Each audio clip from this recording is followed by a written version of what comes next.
Cítili ste niekedy, že napriek všetkým vašim modlitbám, napriek všetkej vašej snahe a viere, existuje medzi vami a Bohom akási neviditeľná stena?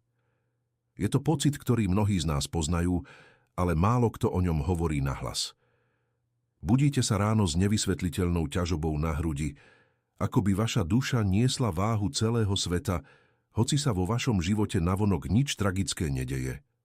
Možno prežívate obdobie, kedy sa vaše vzťahy bez zjavného dôvodu kazia, kedy sa pokoj z vášho domova vytráca a nahrádza ho napätie, ktoré sa dá krájať. Pýtate sa sami seba: robím niečo zle? Prečo ma Boh nepočuje? Prečo sa cítim tak duchovne vyčerpaný, hoci sa snažím žiť podľa prikázaní? Tieto otázky nie sú znakom vašej slabosti, ale znakom toho, že vaša duša túži po hlbšej ochrane a spojení, ktoré jej v tomto hlučnom svete chýba. Čo ak vám poviem, že existuje tajomstvo, ktoré bolo po stáročia ukryté v múdrosti svätých, konkrétne v živote jednej z najväčších mystičiek, aké kedy chodili po tejto zemi? Čo ak existuje predmet, jednoduchá, pokorná vec, ktorú keď nosíte s vierou, vaša duša zažíva premenu, o akej sa vám ani nesnívalo? Nie je to mágia, nie je to povera. Je to zabudnutá duchovná realita, ktorú moderný svet ignoruje na vlastnú škodu. Dnes odhalíme tajomstvo, ktoré potvrdila samotná svätá Terézia. Hovoríme o skúsenosti, ktorú duša prežíva v momente, keď sa oblečie do tejto obľúbenej veci. Väčšina katolíkov o tom vie len povrchne, alebo to považuje za obyčajný symbol, ale realita je oveľa hĺbšia a dramatickejšia. Keď spoznáte, čo sa deje v neviditeľnom svete v okamihu, keď príjmete túto ochranu, váš pohľad na vieru sa od základov zmení. Pripravte si srdce, otvorte svoju myseľ a počúvajte pozorne, pretože informácie, ktoré dnes dostanete, majú moc rozbiť okovy, ktoré vás možno už roky zväzujú. Aby sme pochopili váhu a autoritu tohto odhalenia, musíme sa najprv pozrieť na to, kto nám ho prináša. Nehovoríme o nejakej neznámej vizionárke alebo o niekom, koho učenie je pochybné. Našou sprievodkyňou je svätá Terézia z Avily, známa aj ako Terézia od Ježiša. Táto španielská mystička, ktorá žila v rokoch 1515 až 1582, nie je len obyčajnou svetou. V roku 1970 ju pápež Pavol VI vyhlásil za učiteľku cirkvi, titul, ktorý je udelený len hrstke svätých v celej histórii kresťanstva pre ich výnimočný prínos k teológii a duchovnému životu. Terézia nebola ženou, ktorá by žila v oblakoch, odtrhnutá od reality. Bola to reformátorka, zakladateľka rádu bosých karmelitánok, žena s nesmiernou vnútornou silou a praktickým rozumom. Ale zároveň to bola duša, ktorá prenikla do najhlbších tajomstiev Božieho srdca. Zažila extázy, videnia a mystické zážitky, ktoré sú takmer neopísateľné ľudským jazykom. Jej najznámejšie dielo, Vnútorný hrad, je dodnes považované za najdokonalejšiu mapu ľudskej duše a jej cesty k Bohu. Terézia vedela, ako vyzerá duchovný boj. Vedela, že diabol je realita a že duša je bojiskom, o ktoré sa zvádza neustály zápas. Prečo práve ona má autoritu hovoriť o tom, čo duša cíti, keď nosíme posvätný predmet? Pretože Terézia sama prežila roky duchovnej suchopárnosti a bojov. Takmer 20 rokov sa trápila v modlitbe, cítila sa nehodná a bojovala s pokušeniami. Až kým nepochopila silu úplného odovzdania sa a silu sviatostín, ktoré nám cirkev dáva. Terézia mala dar vidieť neviditeľné. Videla anjelov, videla démonov utekať pred svetenou vodou, videla stav duše v milosti i v hriechu. Keď teda hovorí o účinkoch duchovnej praxe alebo predmetu, nehovorí teórie. Hovorí to, čo videla svojimi duchovnými očami. Ona je tou najpovolanejšou osobou, ktorá nám môže vysvetliť, prečo niečo tak malé a fyzické môže mať tak obrovský dopad na nesmrteľnú dušu. Teraz sa však musíme pozrieť do zrkadla. Musíme byť k sebe úprimní a identifikovať, či sa nachádzame v situácii, ktorá si vyžaduje tento zásah. Mnohí z nás trpia duchovnými problémami bez toho, aby si to vôbec uvedomovali. Pripisujeme naše stavy únave, stresu z práce, počasiu alebo povahe. Ale svätá Terézia by nám povedala, aby sme sa pozreli hlbšie. Existujú špecifické signály, ktoré naznačujú, že vaša duša je obnažená, nechránená a volá o pomoc. Ak spoznáte v nasledujúcich popisoch svoj život, vedzte, že toto video nie je náhoda, ale odpoveď na vaše tiché volanie. Prvým a veľmi častým signálom je pocit nevysvetliteľného strachu alebo úzkosti, ktorý prichádza bez zjavnej príčiny. Nie je to strach z konkrétnej veci, ako je strata zamestnania alebo choroba. Je to skôr neurčitý pocit ohrozenia, ako by niečo zlé viselo vo vzduchu. Často sa tento pocit zintenzívňuje v noci alebo v momentoch ticha. Cítite sa, ako by ste neboli v bezpečí ani vo vlastnom dome. Tento stav duše naznačuje, že vám chýba duchovný štít. Duša je citlivá a vníma duchovnú realitu okolo seba, aj keď ju myseľ nevie pomenovať. Ak sa cítite ako nahý v trni, je to jasný signál. Druhým signálom je cyklické zlyhávanie v boji s konkrétnym hriechom alebo zlozvykom. Sľubujete si, že to už neurobíte. Idete na spoveď, ste úprimne odhodlaní sa zmeniť. A predsa po niekoľkých dňoch alebo týždňoch spadnete znova do tej istej pasce, často banálnym spôsobom. Máte pocit, že nemáte silu odolať, že vaša vôľa je paralizovaná. Svätá Terézia nás učí, že toto nie je len o psychológii, ale o duchovnom oslabení. Keď duša nemá správnu zbroj, pokušenie preniká priamo do jej stredu bez toho, aby narazilo na odpor. Je to ako ísť do vojny bez brnenia. Zranenie je takmer isté. Tretím varovným znakom je duchovná suchopárnosť, ktorá trvá príliš dlho a vedie k apatii. Každý veriaci zažíva obdobia sucha, to je normálne. Ale ak sa vaša modlitba stala len prázdnym odriekaním slov, ak pri vstupe do kostola necítite nič, len nudu alebo dokonca odpor, ak sa vám písmo zdá byť len mŕtvým textom, potom je vaša duša v stave hladovania. Je to stav, kedy sa srdce uzatvára pred milosťou, často preto, lebo je zahltené svetskými starosťami a chýba mu neustála pripomienka Božej prítomnosti.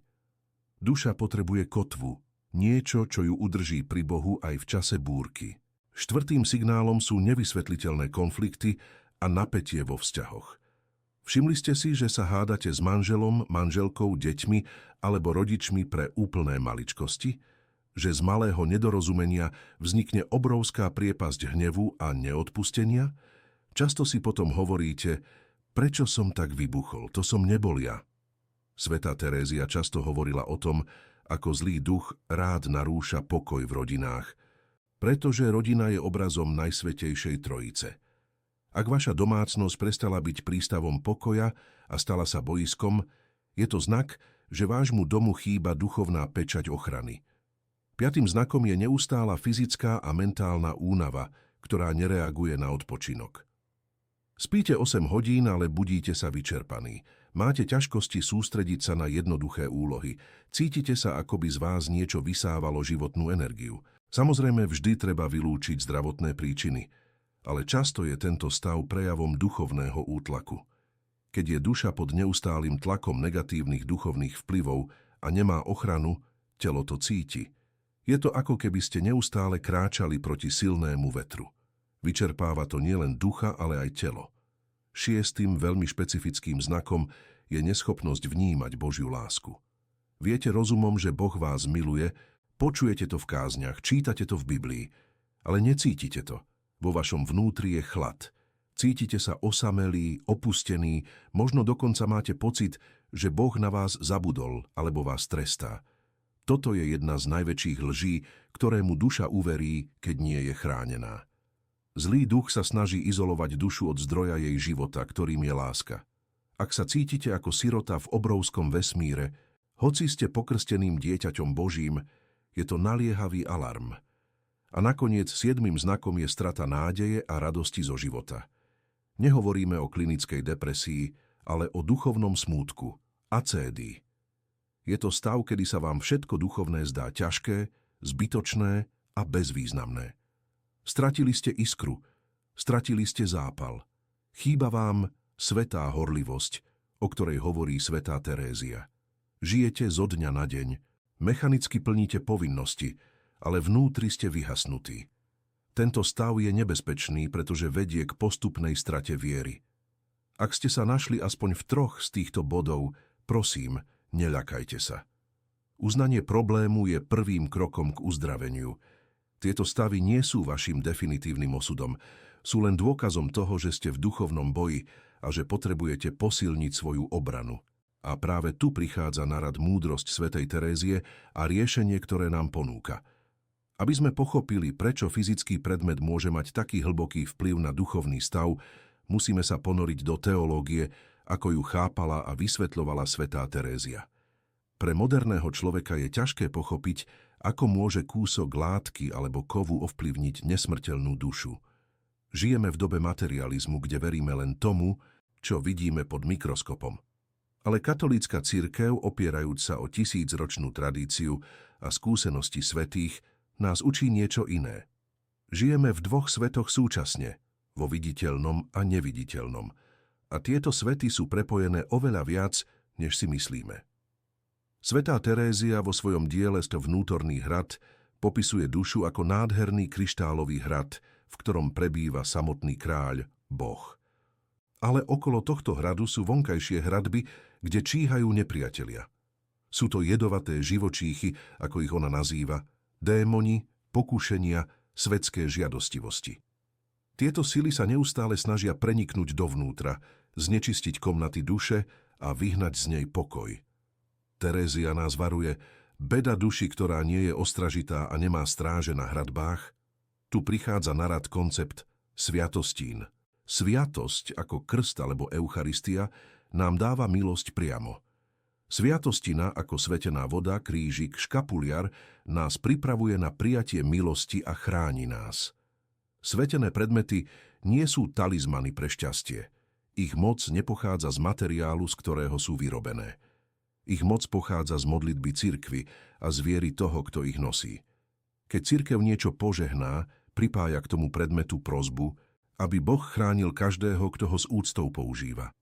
Svätá Terézia mala hlbokú úctu k týmto predmetom, známy je jej výrok o svetenej vode. Z vlastnej skúsenosti viem, že nič tak nezaženie diablov, aby sa už nevrátili ako svetená voda. Prečo? Pretože diabol je pyšný, nenávidí pokoru. A použitie jednoduchého predmetu s vierou v Božiu moc je aktom pokory. Keď sa človek, stvorený na Boží obraz, skloní a s dôverou použije kúsok látky alebo vody na svoju ochranu, diabol zúri, pretože je porazený poslušnosťou a vierou. Navyše, musíme pochopiť princíp vtelenia. Boh sa stal človekom. Vzal na seba telo, hmotu, dotýkal sa ľudí rukami, používal blato na uzdravenie slepého. Boh používa hmotu na prenos svojej moci. Preto keď nosíme posvätný predmet, ktorý bol špecificky zjavený a schválený cirkvou, robíme fyzické gesto, ktoré má obrovskú duchovnú rezonanciu. Hovoríme tým Bohu, anielom i démonom. Patrím Bohu. Som pod jeho ochranou. Je to ako vojenská uniforma. Keď si vojak oblečie uniformu, každý vie, ku ktorej armáde patrí a pod koho velenie spadá. Dôvodom, prečo dobrí ľudia trpia duchovnými útokmi, je paradoxne ich hodnota. Zlodej sa nevláme do prázdneho domu. Vláme sa tam, kde je poklad. Ak cítite útoky, je to preto, že vo vašej duši je poklad viery, ktorý chce nepriateľ ukradnúť.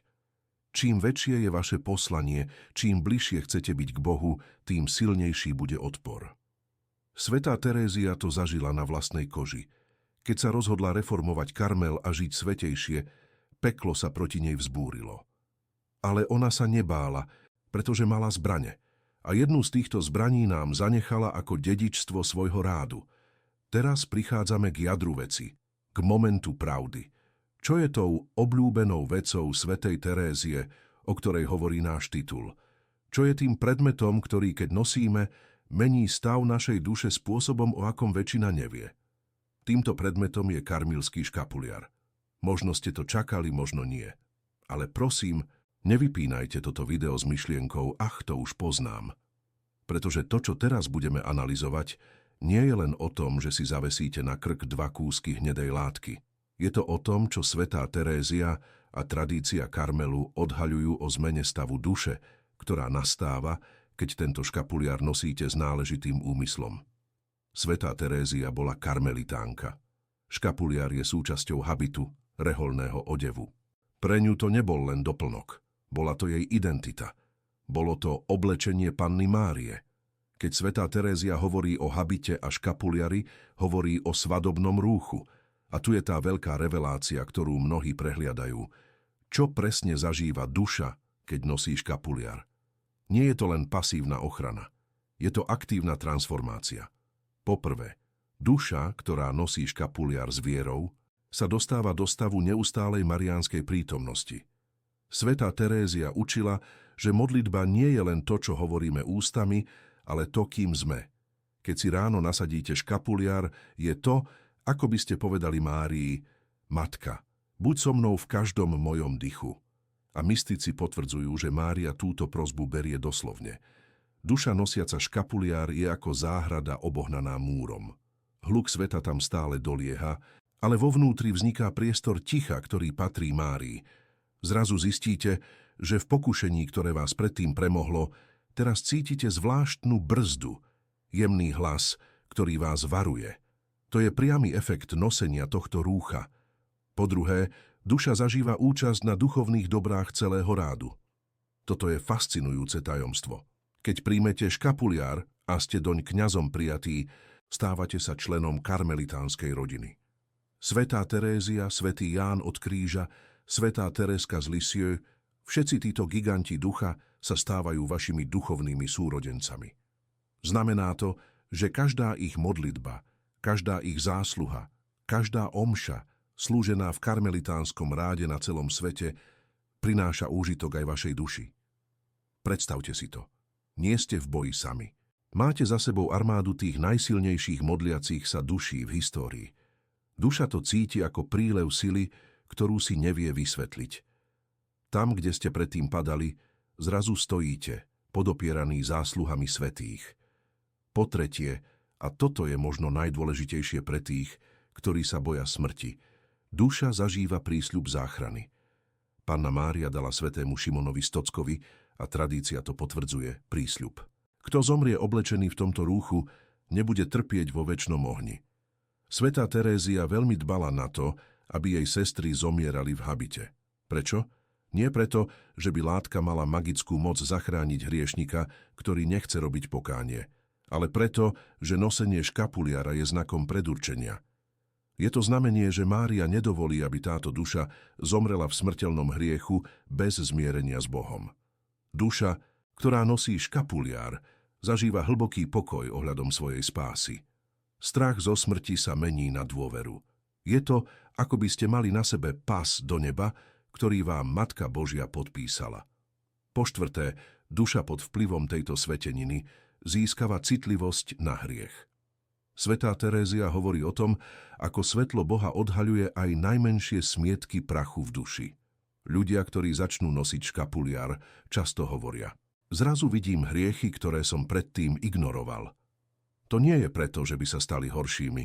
Je to preto, že svetlo v ich duši je silnejšie. Škapuliar pôsobí ako zrkadlo čistoty. Nedovolí vám uspokojiť sa s priemernosťou. Tlačí vás k svetosti.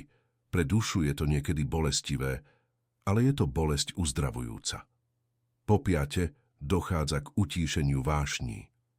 Karmelitánska spiritualita je o kontemplácii, o pokoji. Škapuliar je jarmo Kristovo, ktoré je sladké. Mnohí svedčia o tom, že po prijatí škapuliara sa ich výbušná povaha začala upokojovať. Hnev, žiadostivosť, pýcha, tieto divoké zvieratá vo vnútri nás sú postupne krotené prítomnosťou Panny Márie. Duša zažíva väčšiu stabilitu, emócie už vami nelomcujú tak ako predtým. Získavate odstup od problémov, schopnosť pozrieť sa na veci Božími očami. A nakoniec duša zažíva osobitnú ochranu v nebezpečenstve.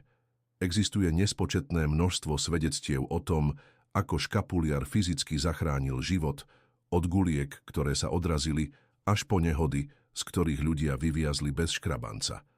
Svätá Terézia by nám však povedala, že dôležitejšia je ochrana pred duchovným nebezpečenstvom.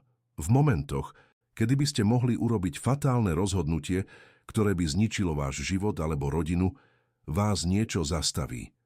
Cítite váhu škapuliara na hrudi a zrazu sa vám vyjasní myseľ.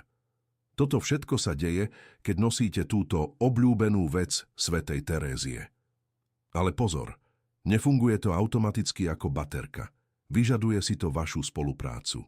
Vyžaduje si to rituál srdca, nie len vonkajšie gesto. Preto sme pre vás pripravili špeciálny 7-dňový rituál obnovy alebo začiatku nosenia škapuliára. Tento rituál nie je magický úkon. Je to spôsob, ako aktivovať duchovnú moc tejto sveteniny vo vašom živote skrze intenzívnu modlitbu a zameranie. Ak už škapuliar máte, tento rituál ho opráši od zvyku a rutiny. Ak ho nemáte, je to najlepší spôsob, ako sa pripraviť na jeho prijatie, ktoré musí vykonať kňaz, ale vy sa môžete duchovne pripraviť. Tento rituál si vyžaduje disciplínu, ale výsledky sú ohromujúce. Budeme ho robiť 7 dní, pretože číslo 7 v Biblii znamená plnosť a dokonalosť. Príprava. Predtým, než začnete, pokúste sa ísť na svätú spoveď. Ak to nie je možné hneď, vzbuďte si dokonalú ľútosť. Potrebujete mať čisté srdce. Pripravte si svoj škapuliar. Ak ho máte na krku, v čase modlitby ho budete držať v ruke. Vyberte si tiché miesto a čas, kedy nebudete 15 minút rušení. Denne postup. Opakujte po dobu 7 dní. Krok 1. Očista priestoru 2 minúty. Postavte sa na svoje modlitebné miesto. Ak máte svetenú vodu, prežehnajte sa ňou. Ak nie, urobte pomalé a vedomé znamenie kríža. Povedzte nahlas. V mene Ježiša Krista sa zriekam každého zla a pozývam do tohto priestoru a do môjho srdca Ducha Svätého. Týmto vyhlasujete svoju autoritu nad priestorom. Krok 2. Spojenie s predmetom 3 minúty. Vezmite svoj škapuliar do dlaní alebo sa ho dotknite na hrudi. Zavrite oči. Uvedomte si, že to nie je len látka. Je to dotyk plášťa Panny Márie. Dýchajte zhlboka. S každým výdychom si predstavte, ako z vás odchádza napätie a starosti. S každým nádychom si predstavte, ako vás Mária prikrýva svojim plášťom. Cítite teplo a bezpečie. Krok 3. Invokácia svätej Terézie 2 minúty. Oslovte našu duchovnú sprievodkyňu. Povedzte, Svätá Terézia od Ježiša, ty, ktorá si nosila tento svätý habit s takou láskou, vypros mi milosť, aby som ho nosil a dôstojne. Nauč ma modliť sa, nauč ma dôverovať. Chráň môj vnútorný hrad pred nepriateľom. Krok 4. Hlavná modlitba odovzdania 5 minút. Teraz prichádza kľúčový moment. Každý deň počas týchto 7 dní budete škapuliar alebo jeho medailovú náhradu boskávať s láskou a hovoriť tieto slová. Tieto slová sú formulované tak, aby prelomili duchovné bloky. Panna Mária Karmelská, Matka moja, obliekam si tvoje rúcho na znak toho, že ti patrím. Nech tento škapuliar je pre mňa štítom v boji, zárukou mojej spásy a znamením našej zmluvy. Zasvecujem ti svoje oči, svoje uši, svoje ústa a svoje srdce. Nedovoľ, aby som sa vzdialil od tvojho syna. Ako nosím tento habit na svojom tele, nech tvoje cnosti obliekajú moju dušu. Amen. Opakujte túto modlitbu 3-krát pomaly a s dôrazom na každé slovo. Predstavujte si, ako sa slová menia na svetlo, ktoré vás obklopuje. Krok 5. Tichá kontemplácia 2 minúty. Ostaňte chvíľu v tichu. Nehovorte nič. Len buďte v prítomnosti Boha a Márie. Svätá Terézia hovorila, že modlitba je dôverný rozhovor s tým, o ktorom vieme, že nás miluje. Nechajte Boha, aby sa na vás pozeral. Krok 6. Záver a vďaky vzdanie 1 minúta. Ukončite modlitbou sláva Otcu. Povedzte jednoduché. Ježišu, dôverujem ti. Poboskajte škapuliar a vráťte ho na miesto, na krk. Čo očakávať počas týchto 7 dní? V prvých 2 dňoch môžete cítiť odpor. Možno zabudnete, možno sa vám nebude chcieť, možno budete mať čudné pocity alebo roztržitosť. To je normálne. Je to znak, že staré zvyky sa bránia. Vytrvajte. Okolo 3. a 4. dňa začnete pociťovať zvláštny pokoj. Situácie, ktoré by vás predtým rozčúlili, vás nechajú chladnejšími. Na konci 7. dňa by ste mali cítiť obnovené vedomie svojej identity. Budete sa cítiť oblečení v moci. Nebudete už chodiť po svete ako bezbranná obeť, ale ako Boží bojovník v kráľovskej zbroji. Dôležité upozornenia. Počas týchto 7 dní sa snažte držať pôst od sťažovania sa. Za každým, keď sa budete chcieť posťažovať, chyťte sa škapuliara a povedzte v duchu Mária. Nikomu nehovorte, že robíte tento rituál, kým ho neskončíte. Udržte tú energiu vnútri. Ak jeden deň vynecháte, nevadí. Pokračujte ďalej, ale pridajte deň navyše. Cieľom je kontinuita. Prešli sme dnes spolu dlhú cestu. Odhalili sme tiché volanie vašej duše po pomoci, spoznali sme múdrosť veľkej učiteľky cirkvi, svätej Terézie, a pochopili sme hlbokú teológiu ukrytú v 2 kúskoch hnedej látky. Teraz máte v rukách kľúč. Viete, že škapuliar nie je len tradícia pre staré babičky. Je to mocná duchovná technológia, dar z neba, ktorý má moc transformovať vašu dušu z vyprahnutej púšte na kvitnúcu záhradu. Už nie ste nevedomí. Už viete, že tá ťažoba, ktorú ste cítili, má riešenie. Viete, že nemusíte byť v boji sami. Máte matku, ktorá vás chce obliecť do svojho vlastného šatu. Máte spoločenstvo svätých karmelitánov, ktorí stoja pri vás. Svätá Terézia nám ukázala cestu. Cestu dôvery, cestu vnútornej modlitby a cestu ochrany pod plášťom Panny Márie. Predstavte si, aký by bol váš život o rok, keby ste každý deň žili s týmto vedomím ochrany a zasvetenia. Koľko zbytočných hriechov by zmizlo, koľko pokoja by vstúpilo do vašej rodiny. Táto zmena je na dosah ruky. Začína sa rozhodnutím. Rozhodnutím nebrať svoju vieru len ako povinnosť, ale ako živý vzťah chránený tým najcennejším darom, aký nám Matka Božia mohla dať. Ak cítite, že sa niečo vo vašom srdci pohlo, ak cítite volanie obliecť si túto duchovnú zbroj, neignorujte to. Je to hlas milosti. Pripojte sa k našej komunite hľadajúcich. Ak sa vám toto video páčilo, stlačte tlačidlo odberu a aktivujte zvonček, aby vám neunikli ďalšie odhalenia zo života svätých, ktoré môžu zmeniť váš život. Zanechajte nám like, pretože tým pomáhate šíriť toto posolstvo k ďalším dušiam, ktoré možno práve teraz prežívajú zúfalstvo a potrebujú počuť presne tieto slová. Napíšte nám do komentárov slovo Mária, ak sa chystáte začať 7-dňový rituál, alebo ak už škapuliar nosíte a máte s ním skúsenosť. Vaše svedectvo môže byť svetlom pre niekoho iného. Zdieľajte toto video s niekým, na kom vám záleží.